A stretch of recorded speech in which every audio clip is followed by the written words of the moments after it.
Alaska में Vladimir Putin के बाद अब डोनाल्ड ट्रंप ने यूक्रेन के राष्ट्रपति व्लादिमीर जेलेंस्की से भी बातचीत की है।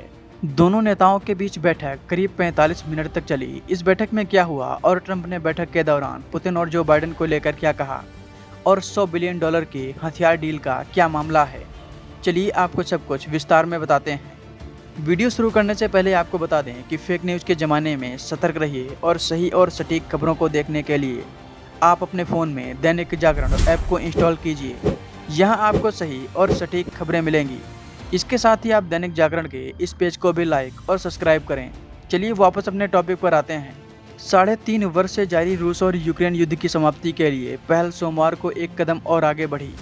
यूक्रेन के राष्ट्रपति व्लादिमीर जेलेंस्की भारतीय समयानुसार सोमवार रात 11 बजे व्हाइट हाउस पहुंचे और करीब 45 मिनट तक उनकी बातचीत डोनाल्ड ट्रंप के साथ हुई।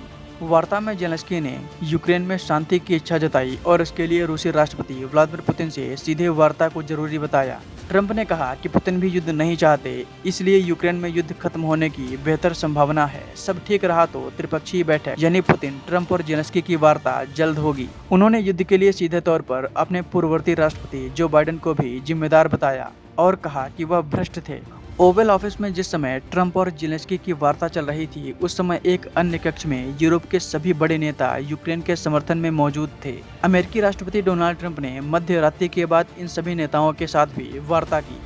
ट्रंप और जेलेंस्की की वार्ता शुरू होने से पहले ही फ्रांस के राष्ट्रपति इमैनुअल मैक्रोन, जर्मनी के चांसलर फ्रेडरिक मर्ज, ब्रिटेन के प्राइम मिनिस्टर कीर स्टारमर और इटली की prime minister Giorgia Meloni, Finland के राष्ट्रपति एलेक्जेंडर स्टैब, यूरोपीय संघ की प्रमुख उर्सुला वॉन डेर लेयन और नाटो के महासचिव मार्क रूट व्हाइट हाउस में मौजूद थे। ये नेता पूरे समय एक कक्ष में बैठकर ट्रंप और जेलेंस्की की वार्ता की जानकारी लेते रहे।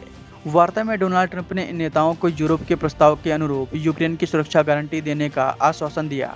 ट्रंप ने कहा कि उन्हें उम्मीद है कि रूसी राष्ट्रपति व्लादिमीर पुतिन जेलेंस्की के साथ त्रिपक्षीय बैठक के तुरंत बाद 1000 से ज़्यादा यूक्रेनी कैदियों को रिहा करेंगे।